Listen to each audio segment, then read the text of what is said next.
r.com/wakeupcall DT. We're here inside of the Cafe Kubal Studios, hanging out here with you on Wake Up Call with Dan Tortora, where sports meets that thing called life. Cafe Kubal here with us on 3501 James Street, as well as on 208 North Townsend Street, 401 South Salina Street, all in Syracuse. And in downtown Syracuse, right inside of Golisano's Children's Hospital. And of course, you can find them out in Manlius at 343 Fayette Street in Manlius, New York, in that giant behemoth of a brown striped building that looks like coffee being poured. You'll see that giant building for Cafe Kubal as the roads converge to welcome you into Manlius. I call it the Manlius Welcome Center. So make sure you check it out there. And of course, their newest location and their drive-through location, which is located on the corner of Route 11 and Taft Road, aka Sweetheart Corners, here in central and upstate New York. So make sure you head out to Cafe Kubal today. We got an awesome show set up for you here on Wake Up Call with Dan Tortora, where sports meets that thing called life. So I'm so happy to have you here and appreciate you being here, as always, to spend some time with us on Wake Up Call with Dan Tortora. So thank you for hanging out here with us inside of the Cafe Kubal Studios. We had a fantastic show last night, and I would implore you to go back to YouTube and check it out on youtube.com/wakeupcalldt. You can see all of our 3 specials that we did from down in the southern tier, and those specials featuring, the first one featuring Windsor football players, the second one featuring Tim and Dave Hogan, who are brothers and head coaches down in the southern tier, and the third one featuring Shenango Forks student athletes. So we had Dave Hogan and his student athletes of Shenango Forks. We had Tim Hogan and his student athletes of Windsor, and we brought that all together into one awesome night at Progressive Dental. And Progressive Dental, obviously, your stop when it comes to all of your dental needs. Head to Progressive Dental down in the southern tier with multiple locations. You can find out more information by going to progressivedentalny.com. That's progressivedentalny.com. So make sure you check that out. Here inside of our Wednesday broadcast, Wake Up Call with Dan Tortora, you know that it is Dolphin time. Every Wednesday at 9 a.m. Eastern Time. To start off the broadcast, we have Dolphin time here weekly on Wake Up Call with Dan Tortora, featuring Bob Beretta, as well as myself, Dan Tortora, and AD and DT for this week, as we get set to speak on what life has been like at LeMoyne College for Bob Beretta in less than a year, what he has worked to accomplish, and what the plan is right now and moving forward. So we have the opportunity to speak with Bob about a great school here in our community and where he intends to go with it and what he has done in less than a year and what he's kind of focused on in less than a year. So that's coming up in just a moment. And then after that, we'll be joined at 9:45 a.m. Eastern Time, as we always are every single Wednesday, by Mike Sofka. Mike Sofka joining the broadcast here on Wake Up Call with Dan Tortora, where sports meets that thing called life, to speak with us on fantasy football. Mike comes to us from Hall of Fame fantasyfootball.com, and he'll be joining us this morning to speak on Week 11. Hard to believe. Every season, and definitely for the last 3 seasons, I felt this, that every NFL season, I get ready, I get excited, fantasy football comes up, and then literally out of nowhere, it's like the end of the season. Because, we're getting around, Week 12, Week 13, Week 14, so this is when playoffs are starting for leagues all around the country. There's just a week or 2 left of regular fantasy football season, and it's just hard to believe that. It's like it's week 3, and I remember saying to myself, hey, Dan, make sure you appreciate it. It moves fast, as you know.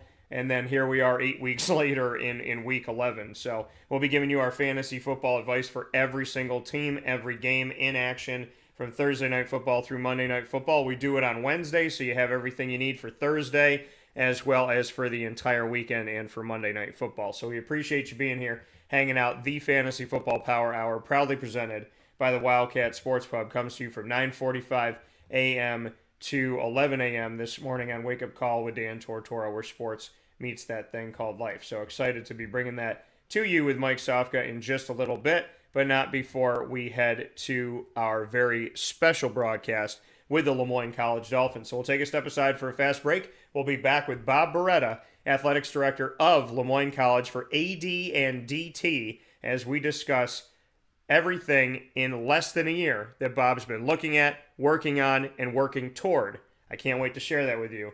As all LeMoyne alumni, you need to hear this. Incoming student athletes, incoming students, you need to hear this. Faculty, as well as everybody that's already on campus and the surrounding community of Central and Upstate New York. Bob Beretta came in here to build and build and build again. And I'm excited for what we have to talk about right after this.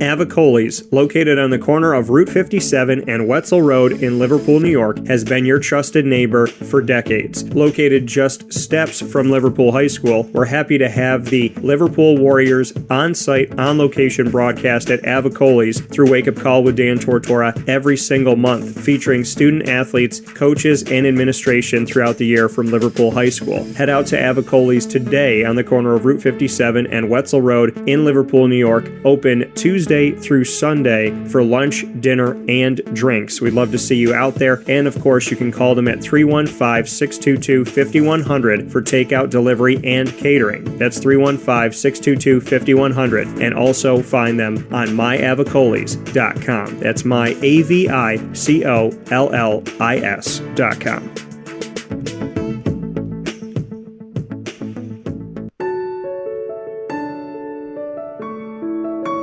Having peace of mind when you're out of town that your furry-loving friend is safe and sound means taking them to Canine Campground, because we all know that when it comes to the love of our pets, it goes well beyond the call of duty to make sure they're safe and sound. Right, Lily? So take a ride to 242 Johnson Street in East Syracuse, New York, and see Canine Campground and where your dog will be staying in the classic cabin, the executive cabin, the grand cabin, or of course the luxury cabin, because if you know Lily, you know she loves luxury. Now you don't have to wait to the last minute to find a family member or a friend that'll take your dog for a few days. Call Canine Campground at 315-299-4013. That's 315-299-4013. Their drop-off and pickup times are Monday through Sunday. Check K9campground.com for more information. That's the letter K, the number 9, and campground spelled with a K.com. K9campground.com. When you're going out of town, bring your dog to Canine Campground.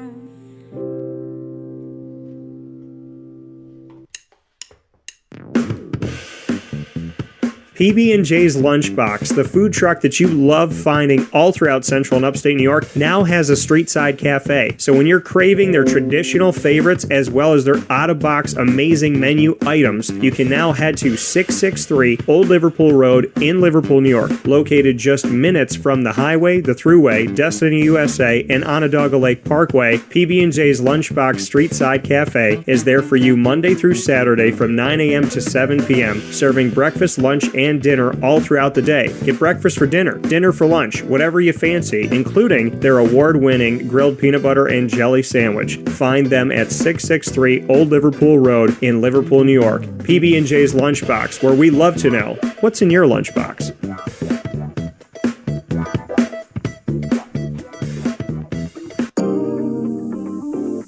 As a patient, what do we want? To be cared for, to be listened to, and to have someone walk us through the process on our path to victory. Victory Sports Medicine and Orthopedics does all of those things beautifully, with Dr. Mark Petropoli leading the team on 791 West Genesee Street in Skaneateles, New York, located minutes from beautiful Skaneateles Lake. Whatever your injury may be from head to toe, preventative care, rehab, physical therapy, laser therapy, and surgery are all available at Victory Sports Medicine and Orthopedics, where they care about us, they listen to us, and they understand that everyone's path to victory is a little bit different. Let them help you on yours by calling 315-685-7544 to make your appointment today. That's 315-685-7544. And find out more information at victorysportsmedicine.com.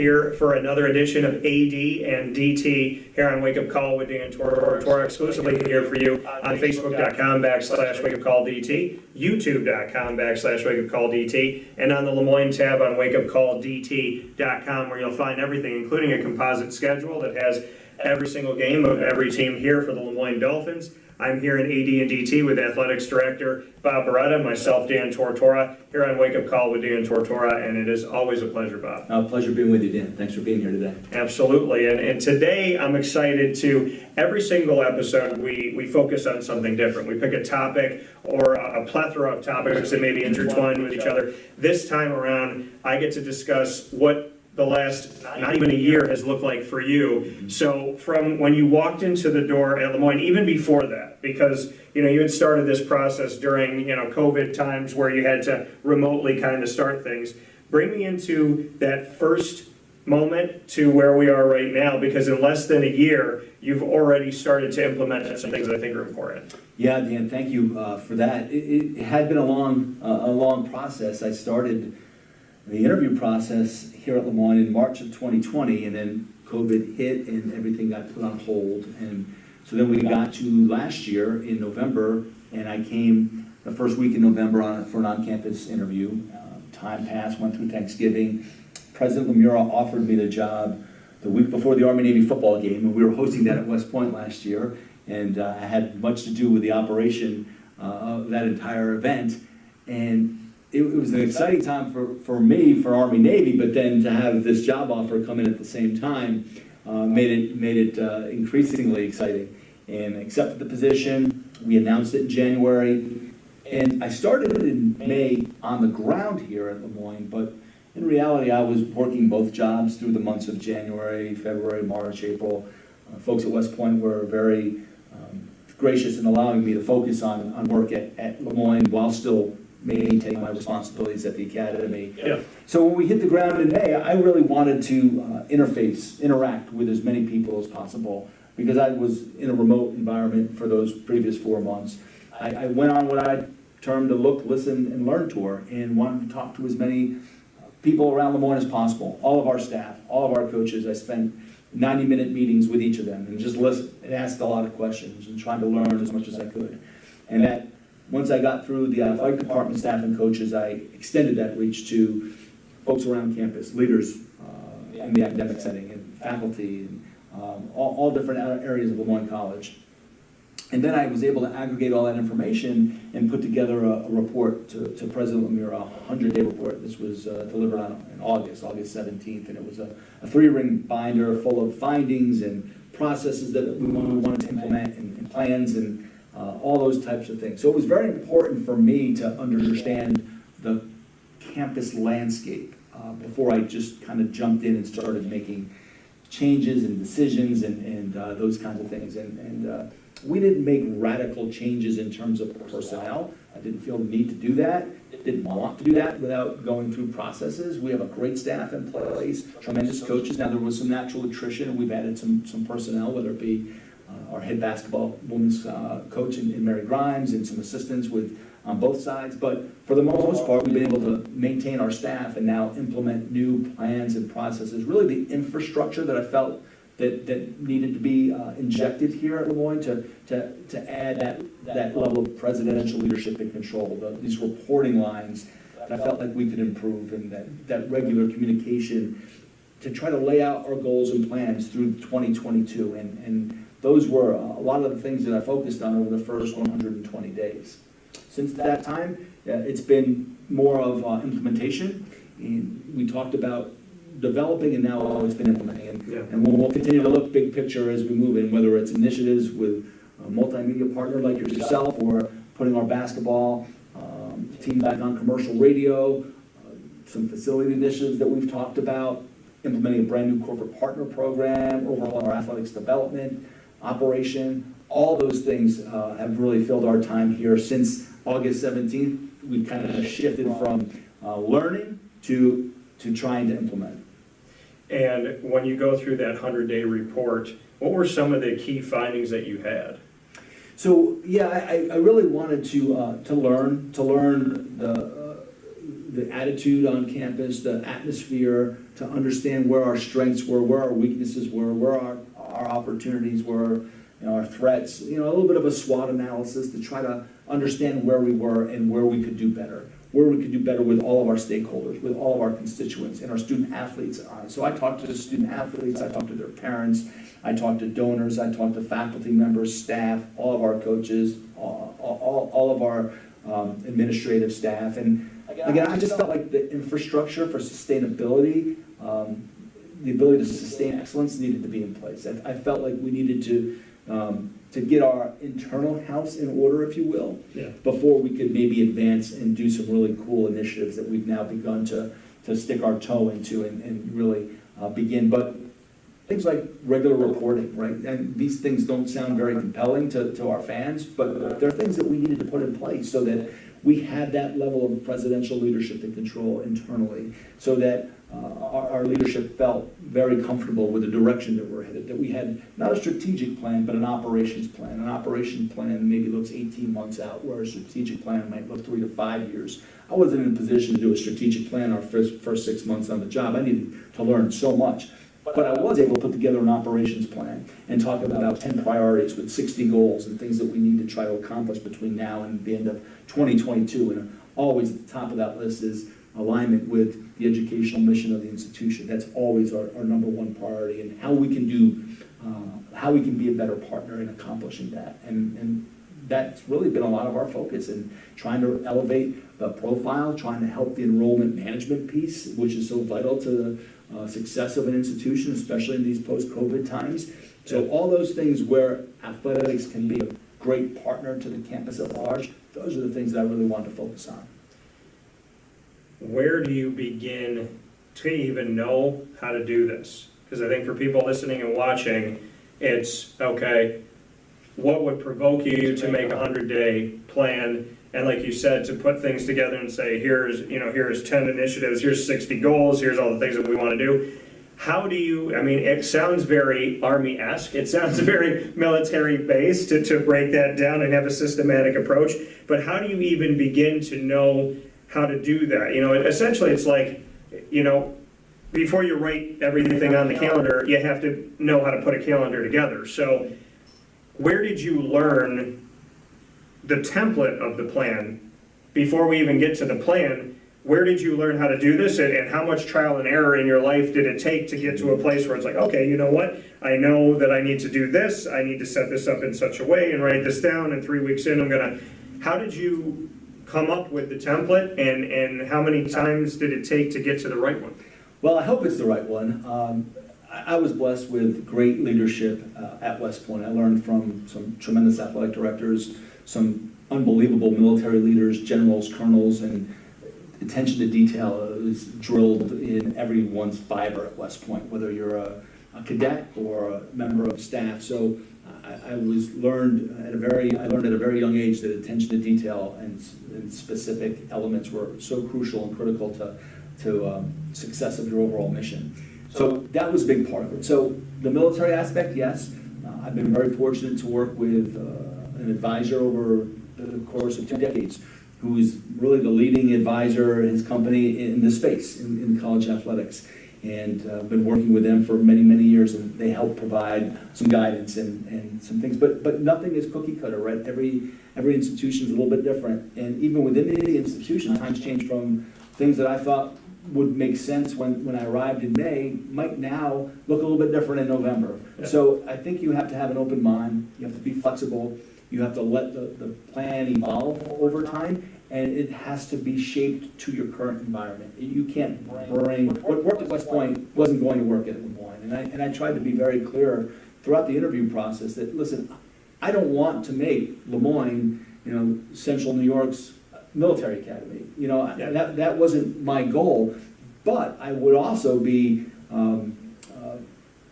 wouldn't be doing my job properly if I didn't take some of our best practices that we utilized at the academy, and where I thought they could fit, I wanted to try to implement them. An example, we have at the academy, we had, I say we when I was there, and it still exists, an officer representative program. Yeah. So that every athletic team has a senior military officer assigned to that team. And then there's a little junior staff of officer representatives with it. And that their role is to be present, to have that military presence. That's who they are. That's part of their identity. They travel with the teams. They'll sit on the team bench and the dugout and those kinds of things. And they're there to serve as guide, as mentors, as advisors, as leaders, as confidants. And I felt like if I ever was fortunate enough to get an athletic director's job, that was a terrific model that we needed to follow.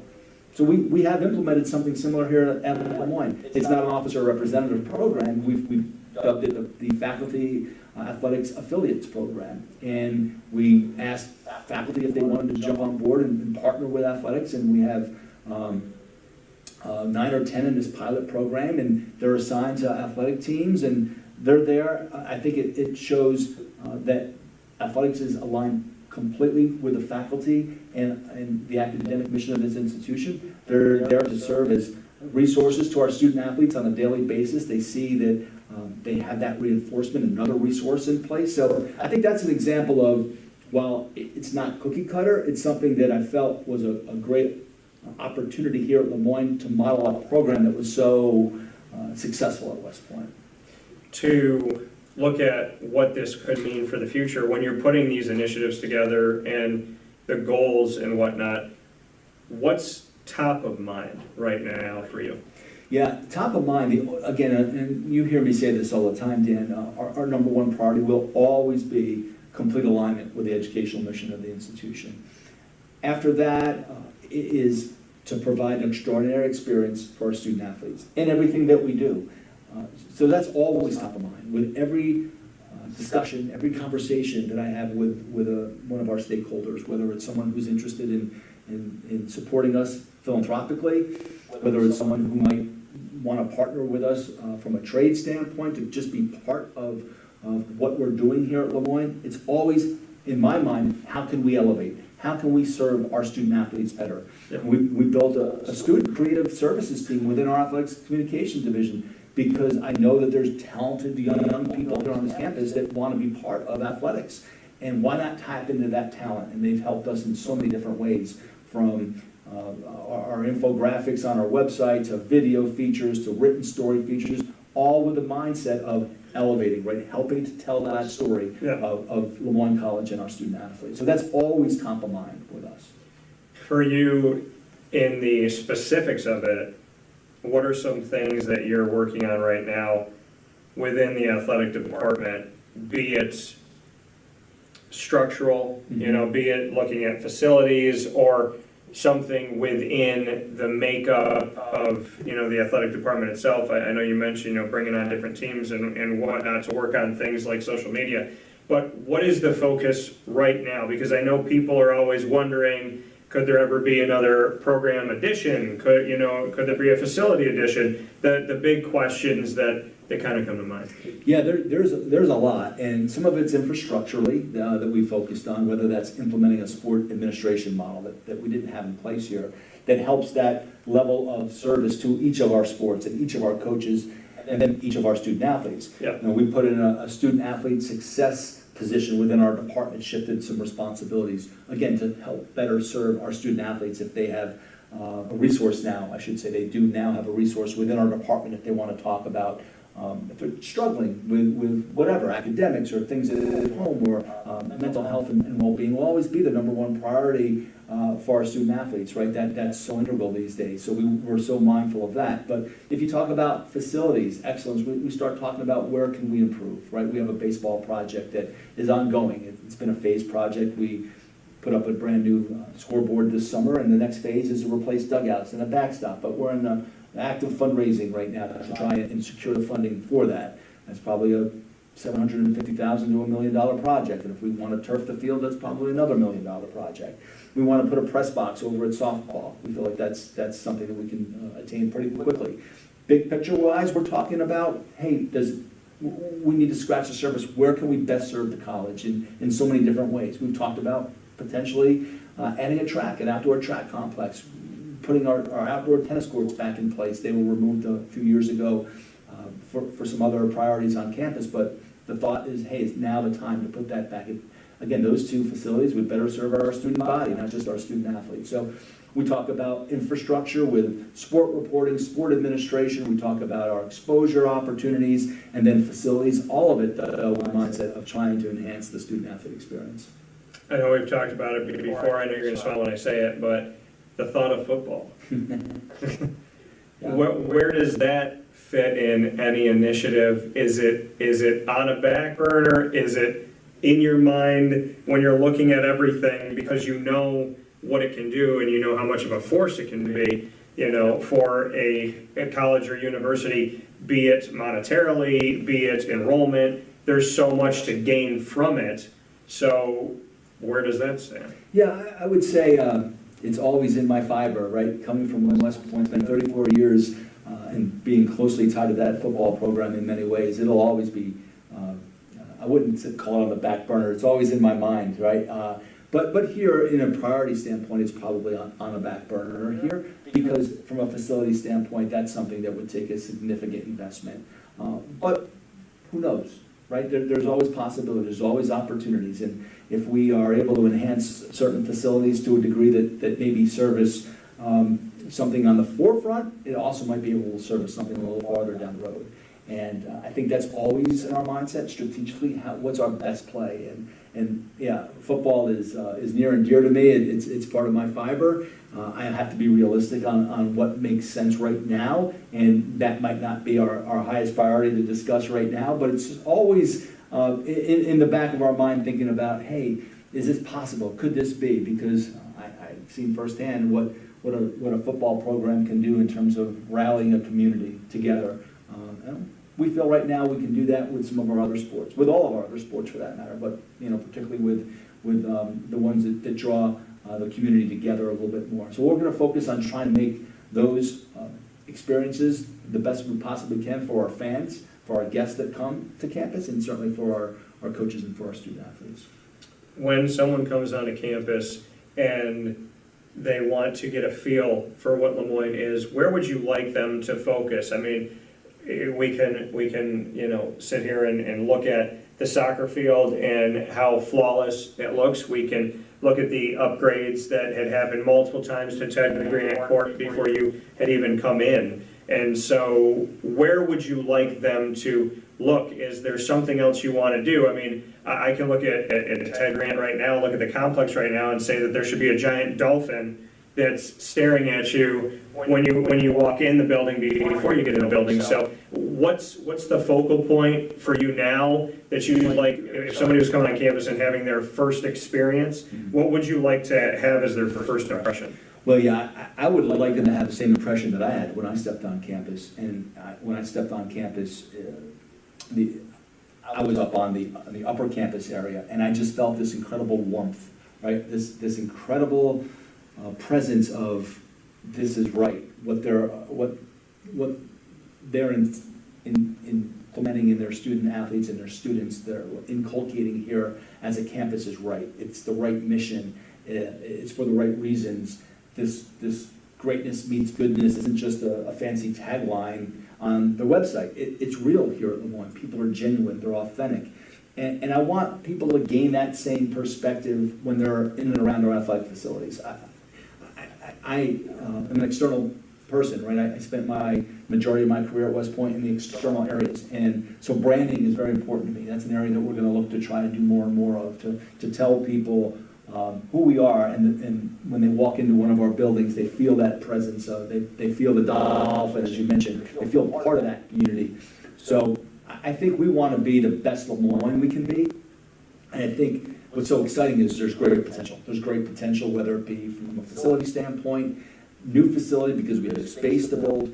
We have certainly a community that's passionate about LeMoyne College and our athletic department that are help support us get to the next level. And then there are certain things that we can do to just make people feel a little more welcome and a little more part of what we're all about. And I think we're going to focus on that over the next 6 months and do some more branding and try to help tell the story of our successes, because LeMoyne has historically enjoyed a tremendous amount of successes in sports across the board. And I think that the more we can amplify that message and engage people and tell our stories of our current student athletes and our past successes, I think that'll only lead to more success in the future. That coming from athletics directors can happen, and I know that there's, like you said, with the branding of it and what it's going to look like, I'm already seeing, just looking out the window here, that's past what people can see on the camera, that on a beautiful day without a cloud in the sky, LeMoyne definitely looks the part, and it's about continuing to grow that, advance that, and make sure that the student athletes have the best experience possible, and at the same time the student body does, and that you have a faculty and a staff. I mean, if people come onto campus and it looks like you care about this campus and it looks like you care about these people, be it faculty, be it students, be it student athletes, then that obviously is going to create an atmosphere where people are going to want to provide, they're going to want to support. I know that when you walk onto anywhere, you want to feel welcome, you want to feel excited, you want to feel like you take yourself seriously and professionally, and if that's the reputation you're building and that precedes you, then people are going to not only want to come here and play here, they're going to want to come back, they're going to want to give back, and that's important too. It is, and it's about excellence, Dan, right? And I think excellence attracts excellence. And we want to be excellent in everything that we do. We talk about comprehensive excellence, and whether that's how meticulously we care for our grounds, the infrastructure that's in place, the facilities that we have that we're trying to build strategically, our student involvement, their experience, everything needs to be at a very high standard. I expect that of myself. I expect that of our staff. The president of LeMoyne College, Dr. Linda Lemire, expects that of me. And we're going to hold each other accountable, hold each other to that standard of excellence, so that when people step foot on campus, they have that feel that this is a very warm place. I fit here, I belong here, and I want to be here because the standard is exceptionally high, and they deliver on their expectations, and they hold people to that standard. That coming from Bob Beretta here with us in AD&DT every first and third Wednesday of each month at 9 a.m. Eastern Time during Dolphin Time, exclusively on Wake Up Call with Dan Tortora. We appreciate you being here for this episode of AD&DT. For AD, Bob Beretta, and myself, DT, Dan Tortora, we appreciate you, and we appreciate everything that you've done for LeMoyne. For those of you that have been students and student athletes, coaches and faculty, those that are now and those that will be, past, present, and future, all comes together in these conversations as this multimedia marketing partnership is meant to take the hidden gem, dust it off, and make sure that the world can see it. We're not trying to hide it anymore. That's right. Well, thanks to you, we're not, Dan. I appreciate all your help. Thank you, Bob. Thank and you. As always, fins up. Fins up.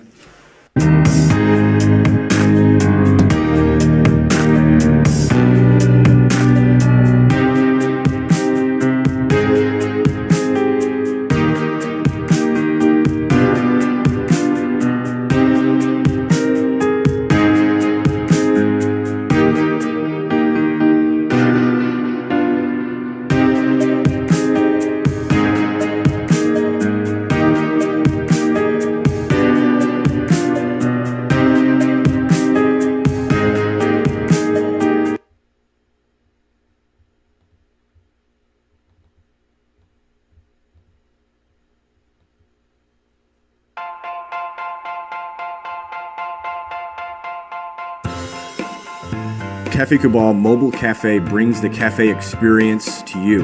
We'll roll out to your neighborhood or office, ready to serve our locally crafted espresso bar to our loyal patrons. Inquire at cafecabal.com. Cafe Cabal, coffee for the soul.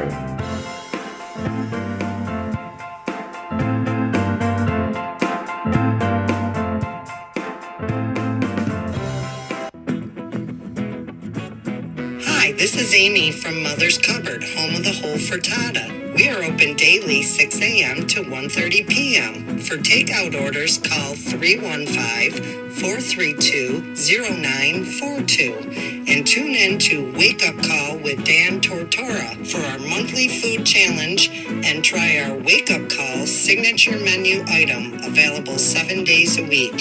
Here at Mother's Cupboard, we are Central New York, and it's our honor to serve you.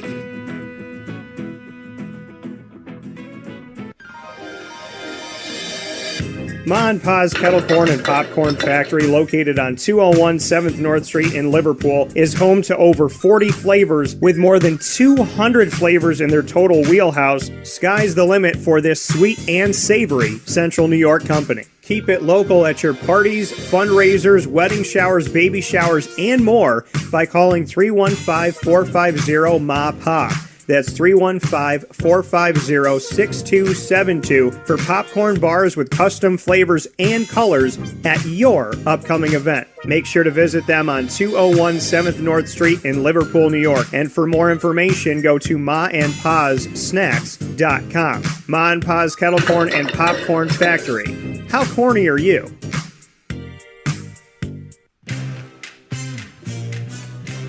Here at Progressive Dental, we understand the importance of regular dental visits and preventive care. Cleanings and checkups are essential to good oral health. We have multiple locations in the Southern Tier, so come visit us in Binghamton, Enwell, Kirkwood, Montrose, and Norwich.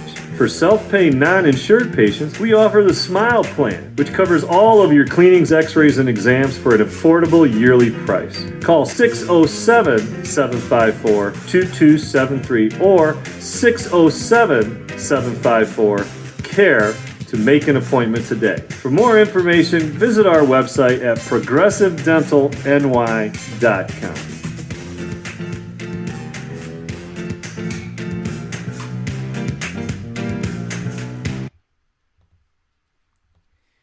The Millhouse Market, located on 3790 New York 13 in Pulaski, New York, is worth the drive every time. Make sure you make your way over to the Millhouse Market today and download their app on the Google Play or Apple App Store so you'll have everything at your fingertips for the Millhouse Market, from their homemade breads and desserts to quinoa bowls, rice bowls, as well as their brick oven pizzas and sandwiches named after the families that helped to settle today's Pulaski. Ingrained in our community and ingrained in our taste buds, the Millhouse Market is second to none, and you definitely need to make your way out to 3790 New York 13 every Tuesday through Saturday from 7 a.m. to 8 p.m. and on Sundays from 7 a.m. to 3 p.m. for their drive-through pickup window, as well as their general store with local products from local companies, and their indoor dining opportunity and bistro restaurant that changes every single weekend. So the menu every weekend changing up for you to try something new from the mind and the tireless work of Rebecca Elford. Make your way out to the Millhouse Market today and get some of your favorites. I love the meatball sandwich, love the bee sting pizza, the steak and blue pizza, the margarita pizza, as well as their sun-dried tomato mozzarella bread, and of course those M&M cookies. There's so many great things, and the Cobb salad. Go on forever. Right there at the Millhouse Market. Find your way out to 3790 New York 13 in Pulaski, New York. Worth the drive every single time.